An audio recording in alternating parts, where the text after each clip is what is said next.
Le problème de réforme des institutions dont fait allusion l'ex-secrétaire général à la présidence de la République dans sa 6e lettre est unanimement partagé par certains leaders des partis politiques.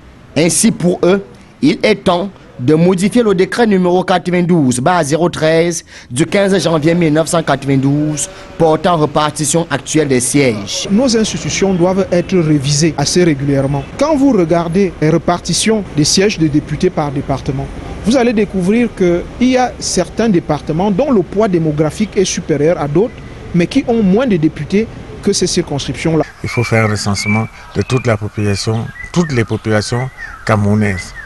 Il faut revoir notre loi fondamentale et il faut que l'on écoute de temps en temps ce que disent les vrais opposants. Avis partagé par le vice-président de l'Assemblée nationale, député du Social Democratic Front, Mbandam, qui rejette toute idée d'équilibre régional.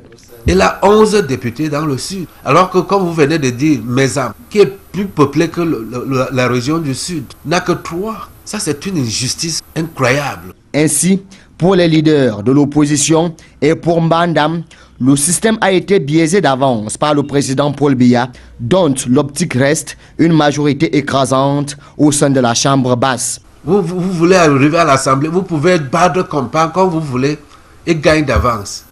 Et je peux vous dire que le parti de Biya ne paye pas de caution. Il y a des communes qui gagnaient de forfait, parce qu'ils ne font même pas les dossiers, ils ne payent pas les cautions. Marafa Amidou Yaya, depuis sa cellule du secrétariat d'État à la Défense, dans cette 6e livraison, vient ainsi remettre sur la table de discussion l'épineux problème des disparités des sièges à l'Assemblée nationale du Cameroun.